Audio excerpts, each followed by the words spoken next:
Hello বন্ধুরা, আজকে তোমাদের জন্য নিয়ে এলাম দুর্দান্ত এবং মজাদার একটি ভিডিও। তাই ভিডিওটি শেষ অবধি দেখবেন, আশা করি মজা পাবেন। তো চলো ভিডিওটি শুরু করি। এই গল্পটি আমার এক খালাকে নিয়ে। খালার নাম সুবর্ণা। সুবর্ণা খালা আমার মায়ের বান্ধবী হলেও বয়সে সুবর্ণা খালা মায়ের অনেক ছোট। সুবর্ণা খালার সাথে পরিচয় আমার ছোট ভাইয়ের স্কুল থেকে। সেই 2012 সালে আমার ছোট ভাই ও সুবর্ণা খালার একমাত্র ছেলে তুহিন ক্লাস 2তে রাহিমগঞ্জ গভর্নমেন্ট বয়েজ স্কুলে ভর্তি হয়। সেই থেকে খালা ও আরও কয়েকজনের সাথে মার পরিচয়। সেখান থেকেই আজ আমাদের দুই পরিবারের বন্ধুত্ব এত গভীর যে মা সুবর্ণা খালাকে বোন মনে করেন। সেখানকে স্কুল থেকে আনতে গেলে খালার সাথে আমার প্রায় দেখা হতো। সালাম দেয়া, কেমন আছেন, এই পর্যন্তই আলাপের বেশি কখনো কিছু নিয়ে আলাপ হয়েছে কিনা আমার মনে পড়ে না। কিন্তু খালাকে আমার বরাবরই ভালো লাগত। খুব ছিমছাম, কখন চোখে লাগে এমন পোশাক পরতে দেখি নাই, গাঢ় লিপস্টিক দিতে দেখি নাই, এমনকি অনুষ্ঠানেও খুব সাজুগুজু করতে দেখি নাই।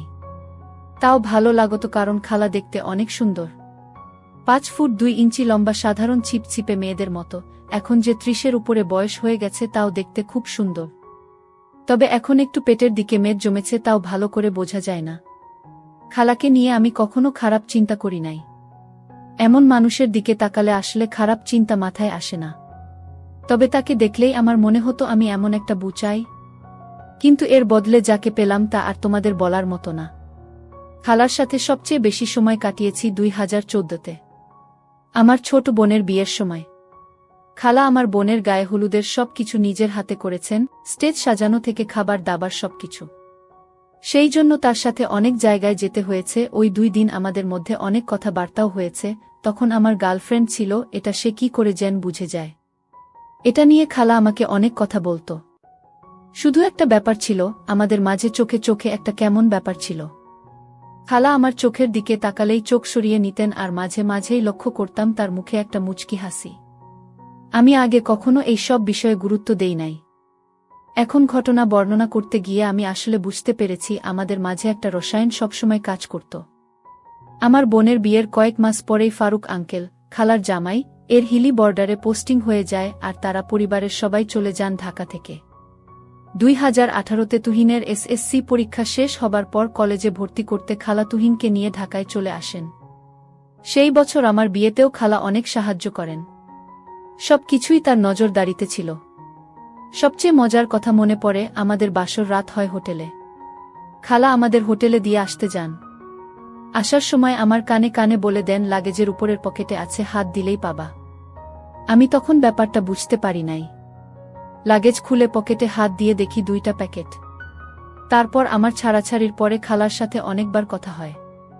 মেয়েদের মন মানসিকতা কেমন হয়, কখন কি করতে হয় তা বুঝানোর চেষ্টা করতেন। সে সময় মানসিকভাবে আমি তার উপর অনেকটাই নির্ভরশীল হয়ে যাই। খালার সাথে আমাদের দাম্পত্য সমস্যা নিয়ে অনেক আলোচনা করি। মাও অনেকটাই আশ্বস্ত বোধ করত খালার সাথে আমার এসব শেয়ার করার বিষয়ে। কারণ মা খালার কাছ থেকে জানতে পারত আমার মনে অবস্থা। আমি ছাড়াছাড়ির পর অনেক মেয়ের সাথে অনলাইনে কথা বা বাইরে দেখা করতাম, এটারও অনেক অংশ জানতেন। উনি অনেকবার না করেছেন এসব থেকে যেন দূরে থাকি। এদের মাঝে খালার অন্য এক বান্ধবীর বোনও ছিল, যার সাথে আমি কয়েকবার করি। গত বছর সেই মেয়ের বাসা থেকে বিয়ের জন্য প্রস্তাব দেয়ার একটা পায়তারা করা হয়, কিন্তু খালা কি বলে যেন ফিরিয়ে দেন।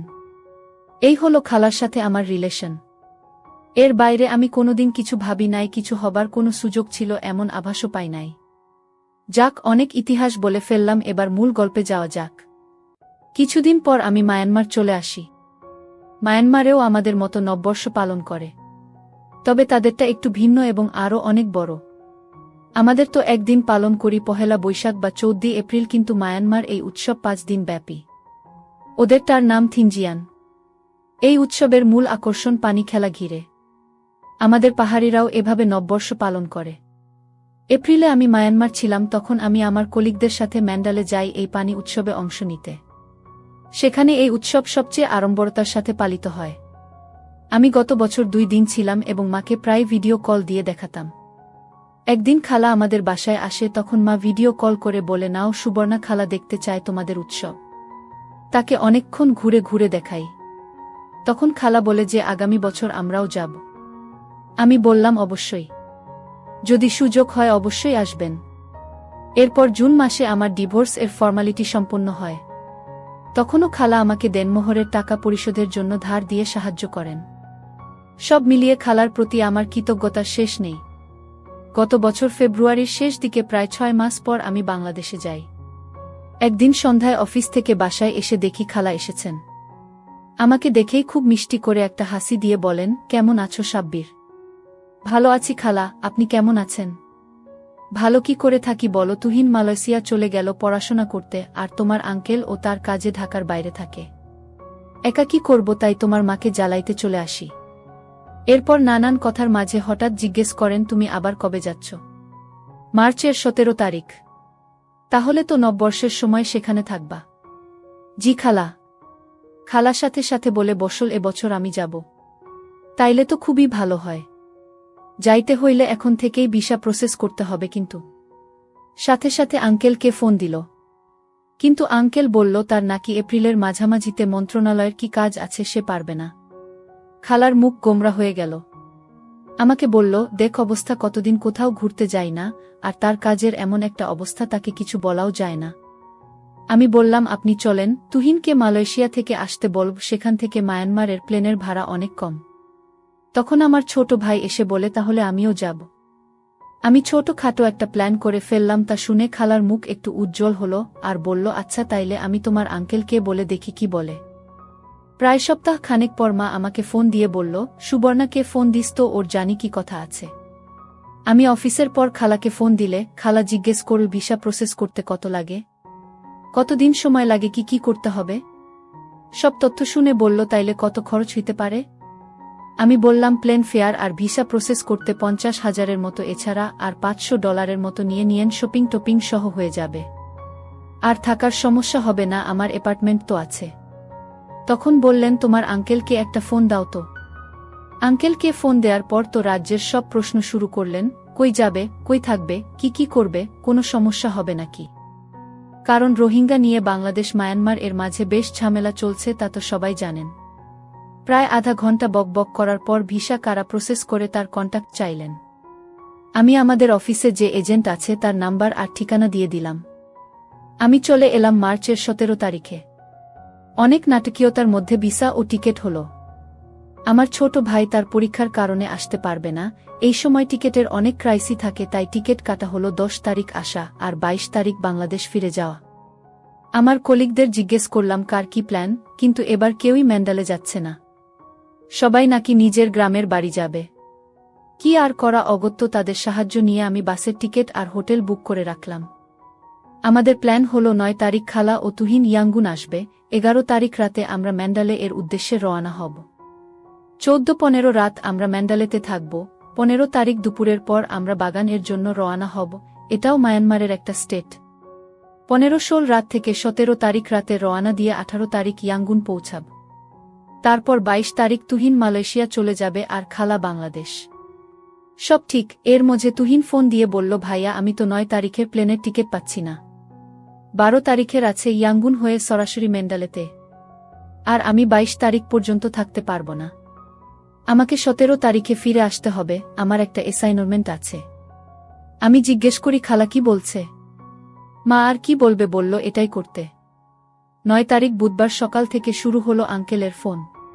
এই এয়ারপোর্টে ঢুকছে, বিমানে উঠবে, আমি যেন আগে গিয়ে এয়ারপোর্টে থাকি। বন্ধের আগের কাজ নিয়ে আমি এমনিতেই ব্যস্ত, তাই এয়ারপোর্টে যাইতে পারলাম না। আমি আমার কোম্পানির ড্রাইভারকে বাসার চাবি দিয়ে পাঠাইলাম, সাথে একটা সিম দিয়ে দিলাম ইন্টারনেট সহ। ড্রাইভারকে খালার একটা ছবি দিয়ে বললাম, একে এয়ারপোর্ট থেকে আমার বাসায় দিয়ে আসবা।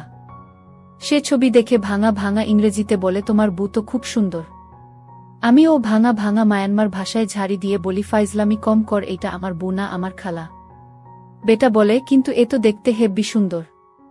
আমি এমনিতেই একটা কাজ নিয়ে ঝামেলায় ছিলাম, তার বক বক এ আরও মেজাজ খারাপ হয়ে গেল। আমি আরও রেগে গিয়ে বললাম, তুই যাবি না, আমি অন্য কাউকে পাঠাবো। ফ্লাইট 2টায় নামে খালার বের হয়ে ড্রাইভারকে পেতে তেমন কষ্ট হয় নাই। গাড়িতে উঠেই আমাকে ফোন করেন। আমি ক্ষমা চেয়ে বললাম, খালা আপনি ওর সাথে বাসায় যান, আমি আসতেছি একটু পরেই। একটু পরে তো দূরের কথা, আমার কাজ শেষ হইতে হইতে 6টা বেজে গেল। অফিস থেকে আমার বাসা হেঁটে যেতে 15 মিনিট লাগে। আমি একটা রেসিডেন্সিয়াল এলাকায় একটা কন্ডোতে 700 স্কয়ার ফিট এর স্টুডিও অ্যাপার্টমেন্ট এ ভাড়া থাকি। অ্যাপার্টমেন্টটা অনেক সুন্দর, কিন্তু সমস্যা হলো প্রাইভেসি নেই, মানে একটা রুম আর বাথরুম।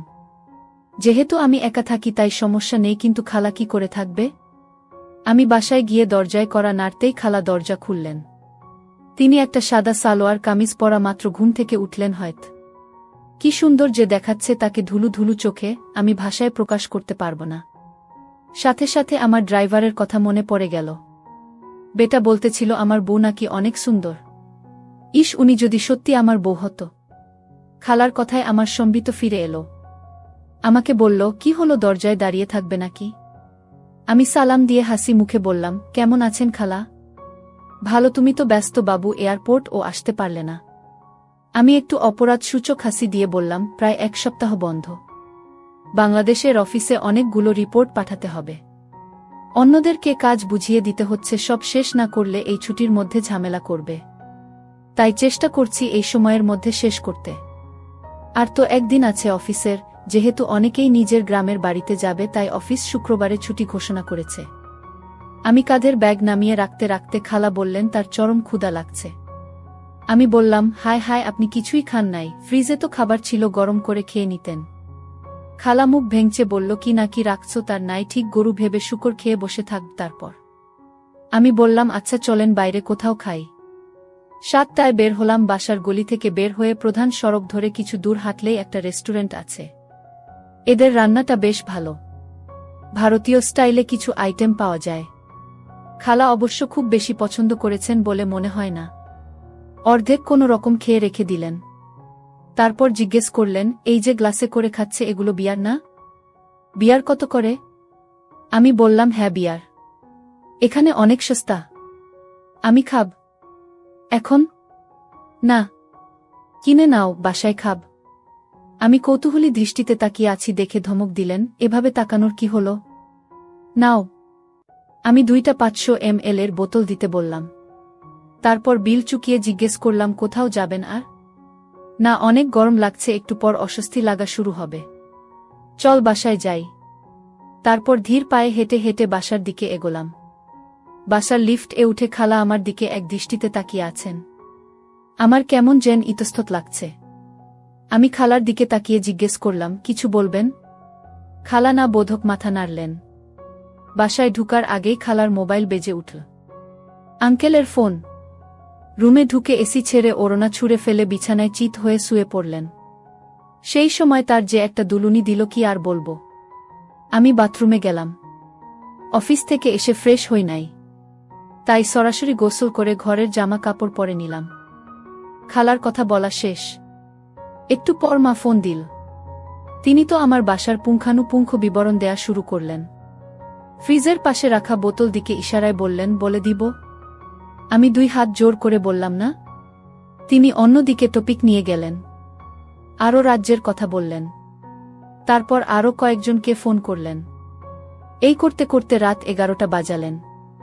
আমার বাসায় কোনো টিভি নেই, তাই খালার করার মতো কিছু নেই। এটা যেহেতু স্টুডিও অ্যাপার্টমেন্ট তাই কোনো আড়ালও নেই। আমি বারান্দা থেকে কাপড় মেলার দড়িটা এনে ঘরে বেঁধে পর্দা দেবার চেষ্টা করলাম, বাঁধার মতো তেমন জায়গা করতে পারছি না। খালা আমার কার্যকলাপ অনেকক্ষণ যাবত লক্ষ্য করছিলেন ফোনে কথা বলতে বলতে। ফোনটা রেখেই উনি বললেন, আমার সামনে এত লজ্জা লাগে? আমি বললাম, কই? এই যে পর্দা টানাচ্ছ যে, আমি তো আপনার জন্য করছিলাম। আমি কি বলছি এসব করতে? রিল্যাক্স, কাঁথা গায়ে দিয়ে শুইলেই হবে, এসি তো আছেই। আমি বললাম, তাইত। তারপর তিনি বিয়ারের বোতল হাতে নিলেন। আমি বললাম, এইটা না নিয়ে করোনা এক্সট্রিম নিলে ভালো হতো, ওইটা অনেক মজা। তাও বোতল খুলে নিজেই গ্লাসে ঢাললেন। আমিও আমার বোতল হাতে নিলাম। তিনি একটু মুখে দিলেন। বুঝলাম ভালো লাগে নাই। জিজ্ঞেস করলাম, খেতে পারবেন? একটু তেতো কিন্তু খাওয়ার যোগ্য। এর আগে খেয়েছেন? না, রিয়ার খাই নাই, তবে ওয়াইন খেয়েছি কয়েকবার। তিনি বেশ কিছুক্ষণ এক গ্লাস বিয়ার খাওয়ার চেষ্টা করলেন, শেষ পর্যন্ত অসফল হলেন। আধা গ্লাসও শেষ করতে পারলেন না। আমি এর মধ্যে আমার বোতল শেষ করেছি। খালা বলল, আমার বাকিটুকু খেয়ে নাও। খালা উঠে লাগেজ থেকে একটা নিয়ে বাথরুমে চলে গেলেন। আমি ল্যাপটপ খুলে ফেসবুক ঘাঁটতে লাগলাম। কিছুক্ষণ পর বের হলেন, লম্বা একটা মেকি পরা। ভেতরে পরা নাই সেটা বোঝাই যাচ্ছে। এই বয়সে তার শ্যাপ দেখে আমি অবাক। এর আগে কখনো ওনাকে সেভাবে খেয়াল করি নাই, কিন্তু এখন দেখে আমার যেন তার প্রতি আকর্ষণ আরও বাড়িয়ে দিয়েছে। যাই হোক, এসেই তিনি বিছানায় চাদরের নিচে চলে গেলেন। আমাকে জিজ্ঞেস করলেন, তুমি কই ঘুমাবা? যদিও আমার বিছানা ডাবল সাইজ ম্যাট্রেস, তাও বললাম, এই যে পাটি আর তোষক, এখানে শুয়ে পড়ব। খালা কিছু বলতে গিয়ে আর বললেন না। কিছুক্ষণ পর জিজ্ঞেস করলেন, কয়টায় উঠো? 8টার দিকে উঠলেই হয়। অফিস তো 9টা থেকে। ও আচ্ছা। তিনি এবার তার ফোনের দিকে মনোযোগ দিলেন। আমি বেশ কিছুক্ষণ তার দিকে এক পলকে তাকিয়ে রইলাম। মাথা ভর্তি এক ঝাঁক চুল, এর মাঝে গোল মুখটা লাইটের আলোতে খুবই সুন্দর লাগছে। চোখের দুই পাশে বয়সের একটু ছাপ দেখা গেলে মুখের উজ্জ্বলতা কমে নাই। খালা মোবাইল দেখতে দেখতে বললেন, কি বাবা, কিছু বলবা? আমি বললাম, না খালা, আপনি এখনো অনেক সুন্দর, সেটাই দেখছি। তিনি চোখ উঠিয়ে বললেন, তাই নাকি? আমি কোথায় যেন কৌতুকে পড়েছিলাম, বিয়ার গেলে নাকি বুড়িকে ছুরি মনে হয়। আমি তার কথা শুনে জোরে হেসে উঠলাম। খালাও আমার সাথে অনেকক্ষণ হাসলেন। যাই হোক, আমি উঠে বিছানা করলাম। ঘড়িতে তখন 12টার কাছাকাছি হবে। তিনি জিজ্ঞেস করলেন, ঋতুর সাথে তোমার আর যোগাযোগ হয়েছে? ঋতু আমার আগের গার্লফ্রেন্ড।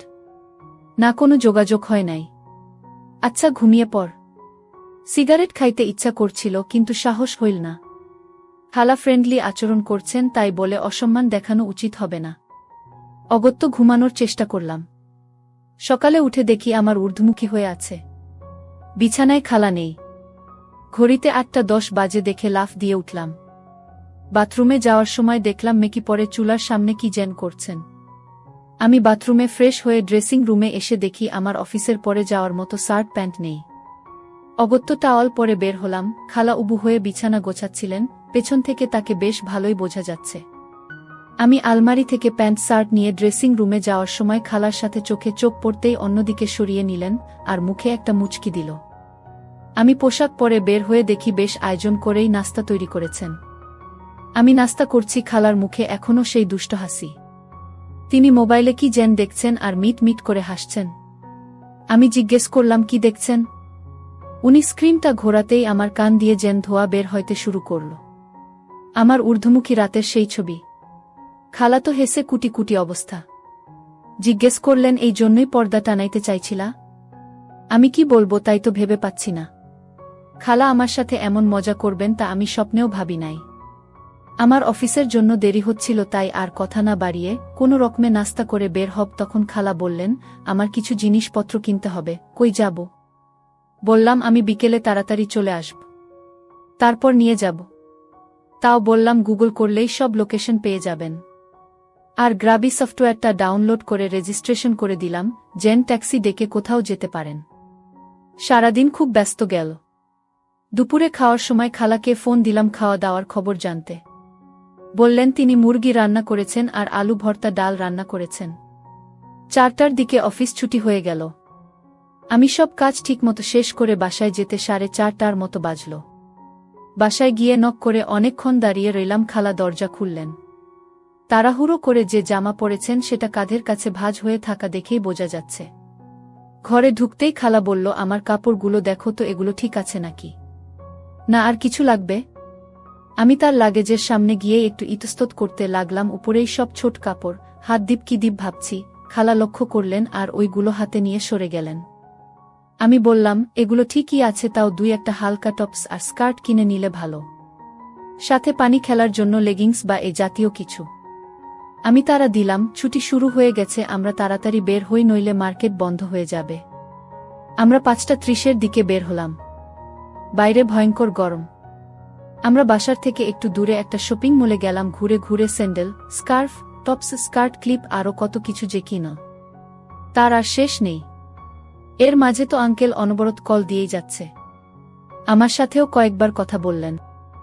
বিশাল শপিং মলে খালা সব দোকান ঘুরতে ঘুরতে একটা দোকানের সামনে হঠাৎ থেমে গেলেন। আমি ঠিক খেয়াল করি নাই, কিছু দূর যাওয়ার পর দেখি খালা পাশে নেই।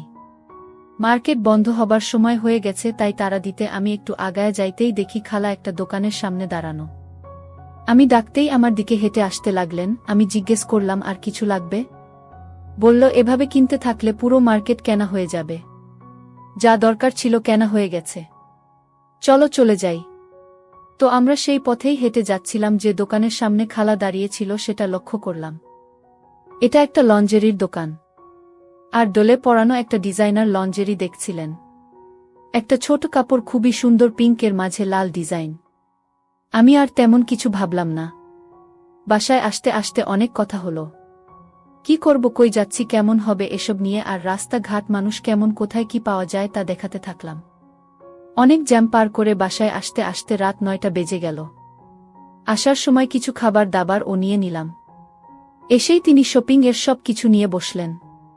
আমি ফ্রেশ হইলাম। তারপর খাবার গরম করে দুইজনে খেয়ে নিলাম। খাইতে খাইতে খালা বললেন, আমি ফ্রিজের কোনায় রাখা বোতল থেকে অল্প একটু ওই পানি খাইছি।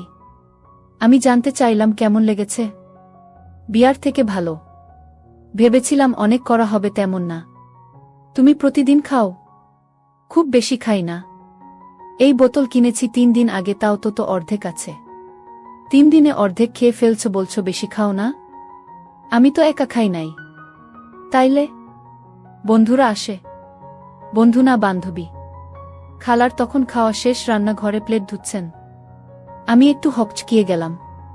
সমস্যা নেই, বলতে পার। আমি কাউকে বলবো না। আরে না, আমার কোনো বান্ধবী নেই। উনি ধুম করে একটা ছোট কাপড় হাতে আমার সামনে এসে দাঁড়ালেন। বললেন, এটা তুমি পর। আর তোমার কাবার্ডে মেয়েদের পোশাক কিসের? তোমার? আর তো কিছু বলার নেই। যা ধরা খাওয়ার অনেক আগেই খেয়ে গেছি। উপায় না পেয়ে সত্য কথা বলে দিলাম। মেয়ে বান্ধবী আমার বাসায় প্রায় থাকতে আসে। সে আজ তার গ্রামের বাড়িতে যাবে ছুটি কাটাতে। আপনি আসবেন বলে সে থাকে নাই। বান্ধবী না গার্লফ্রেন্ড? গার্লফ্রেন্ড না, ফ্রেন্ড উইথ বেনিফিট বলতে পারেন। তাইলে তো আমি তোমার ছুটি পন্ড করে দিলাম। এখন কি হবে? আরে ওসব কিছু না। আপনি আছেন, তুহিন আসবে, সময় ভালোই কাটবে। মেয়ের চাইতে তো আর ভালো সময় কাটবে না। আমি আর কোনো উত্তর দিলাম না। সব কিছু গুছিয়ে বসলাম। খালা কাপড় চোপড় তার বড় লাগেজে গুছাচ্ছেন।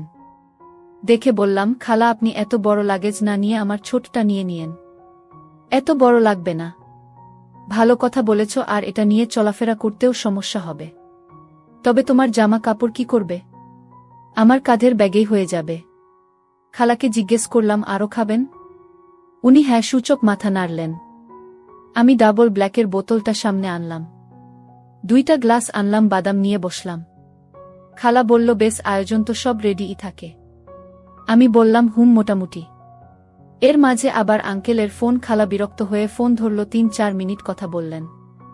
তারপর আমি টায়ার্ড, এখন ঘুমাতে যাব বলে ফোন রেখে দিলেন। ততক্ষণে আমার গ্লাস রেডি করা হয়ে গেছে। ফোন রেখেই গ্লাস হাতে নিয়ে একবারে 1 গ্লাস বড় খেয়ে ফেললেন। আর মুখ এমন এক ভঙ্গি করলেন যেন রাজ্যের বাজে জিনিস। তার পরক্ষণেই মুখ ঠিক করে বললেন, এখন তো আরও ভালো লাগছে, কি মিশিয়েছ? আমি বললাম, জিঞ্জার এল। এটা দিয়ে খাইতে দারুণ। এই হলো বিপত্তি। তিনি গপাগ তিন মেরে দিলেন। আমি একটু শঙ্কিত হলাম। কিছুক্ষণ পরে বললেন, সিগারেট দাও। আমি বললাম, খালা, আপনি কি এসব প্ল্যান করেই এসেছেন? উনি বললেন, না, আজকে প্ল্যান করেছি। আমি আরেক দিতে দিতে বললাম, আপনি কখনো একা কোথাও বেড়াইতে যান নাই না? উনি সিগারেট ধরালেন আর ওড়নাটা ছুঁড়ে ফেলে নিয়ে দেয়ালে বালিশ রেখে হেলান দিয়ে বললেন, খুনাগ, এটাই আমার একা মানে তোমার আঙ্কেল ছাড়া একমাত্র ট্রিপ। আমি আর কিছু বললাম না। উনি সিগারেট খাচ্ছেন, দৃশ্যটা দেখে আমার ঋতুর কথা মনে পড়ে গেল।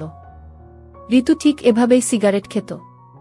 উনি যে সিগারেট খাচ্ছিল তা না, সে জাস্ট ধোঁয়া টান দিয়ে ছেড়ে দিচ্ছেন। এরপর একটা বড় টান দিতে গিয়ে ধোঁয়া গলায় চলে যায়, আর কাশতে কাশতে অবস্থা খারাপ। বললেন, এই জঘন্য জিনিস খায় কি করে লোকজন? তারপর নিজে থেকেই বিড়বিড় করে বলছেন, ঢাকায় একা থাকতে থাকতে আমি বোর হয়ে গেছি। এতই বোর হয়ে গিয়েছি যে সেটাও অনেক সময় বুঝতে পারি না। গতকাল যখন এয়ারপোর্ট থেকে এখানে আসছিলাম, তখন চারিদিকে নতুন সবকিছু দেখে ভাবছিলাম এটাই হয়তো আমার শেষ একা কোথাও যাওয়া। তাই ভাবছি মুক্তির স্বাদটা ভালো মতো পেতে চাই। তারপর যে কত কিছু বললেন, আমি শুধু শুনেই গেলাম। এগুলো লিখতে গেলে আরও কয়েক পর্ব লাগবে। প্রায় ঘণ্টা খানেক বকবক করলেন। তারপর আমার পাশে বসে আমার হেলান দিয়ে শুয়ে পড়লেন। সে যে বেশ মাতাল হয়ে গেছে সেটা ভালোই বোঝা যাচ্ছে। অনেকক্ষণ এভাবে বসে থেকে বললেন, আমি টয়লেটে যাব। আমি বললাম, একা পারবেন? না, আমাকে একটু ধর। আমি তাকে নিয়ে টয়লেটে বসিয়ে দিলাম। বের হয়ে আসব এমন সময় বললেন, ফিতাটা প্যাচ লেগে গেল। আমার দিকে তাকিয়ে বললেন, খুলছে না। আমি তার ফিতা খুলে দিতে গিয়ে নিজে একটু বিপত্তিতে পড়লাম। টানাটানিতে একদম শক্তভাবে আটকে গেছে। আমি তখন কাছে মুখ নিয়ে দাঁত দিয়ে গিট খুলতে গেলাম। আমি কিছুক্ষণ চেষ্টা করে খুলে ফেললাম গিটটা। আর লুজ হতেই বের হয়ে আসো। আমি তখন বের হয়ে আসলাম আর দরজার বাইরে দাঁড়িয়ে রইলাম। ভাবতে লাগলাম, এ কি হচ্ছে আমার সাথে। প্রায় 2-3 মিনিট পর ভেতরে গোসলের শব্দ শুনতে পেলাম। শুনে দরজা খুলে দেখি খালা গোসল করছেন। আমাকে দেখে বললেন, সাব্বির, অনেক লাগছে। উনি রীতিমতো টলছেন আর শূন্য দৃষ্টিতে আমার দিকে তাকিয়ে রইলেন। আমিও যেন আটকে গেলাম তার চোখে। উনি ধুন করে আমার একটা বসিয়ে দিলেন।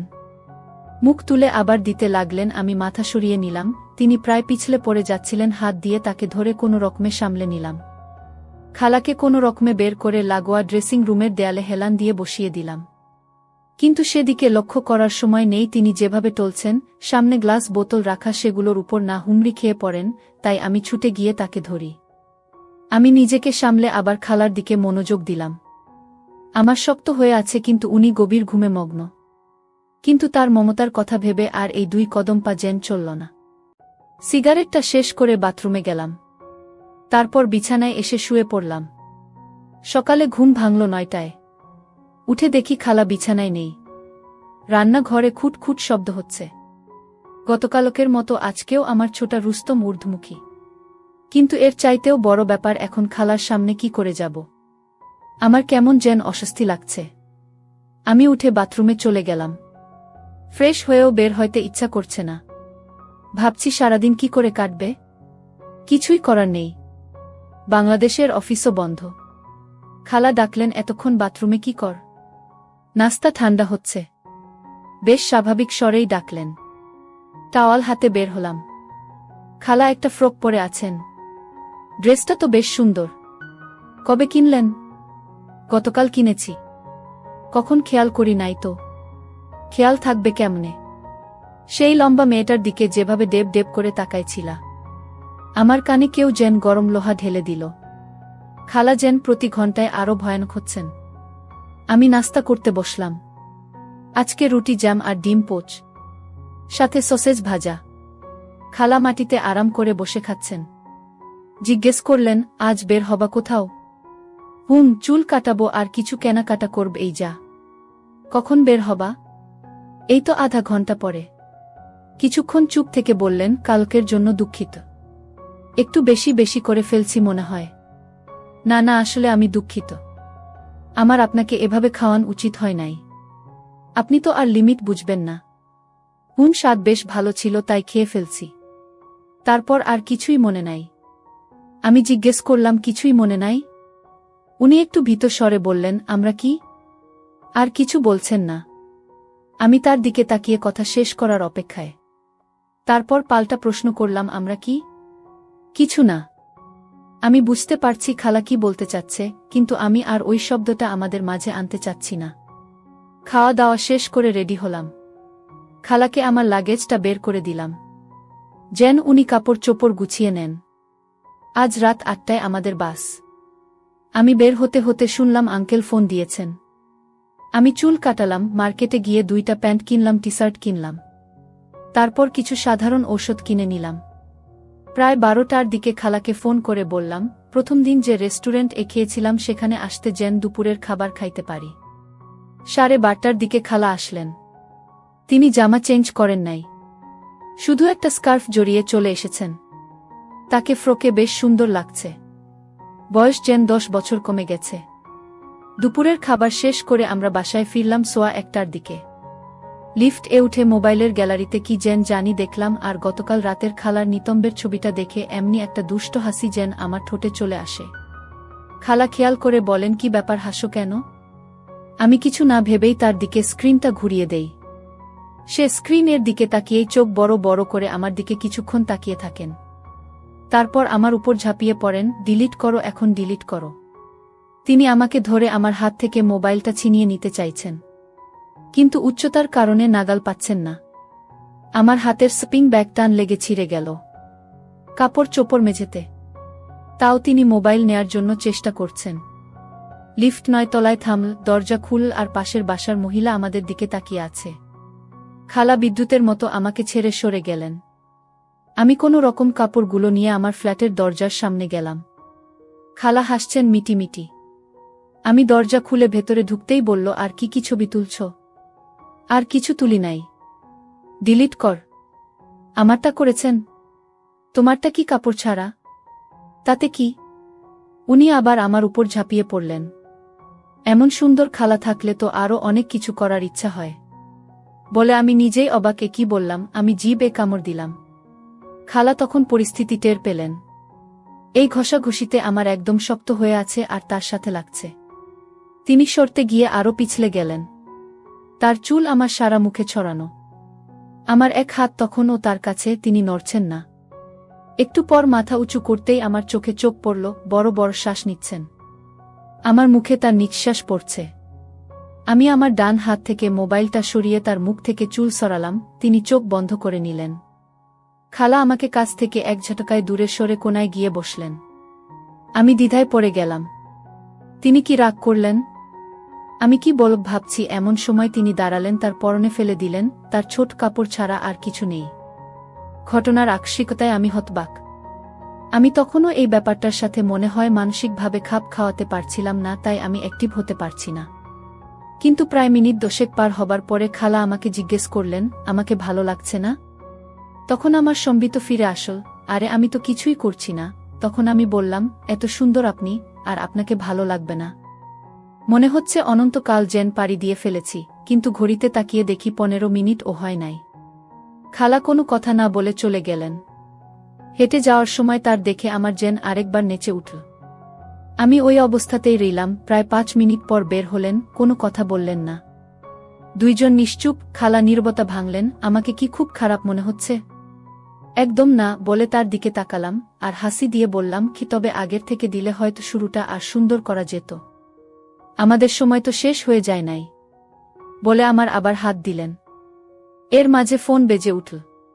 খালা ফোন ধরলেন। আঙ্কেল ফোন দিয়েছে। তিনি কথা বলা শুরু করলেন। অনেকক্ষণ কথা বলছেন। আমি শুনতে শুনতে ঘুমিয়ে গেলাম।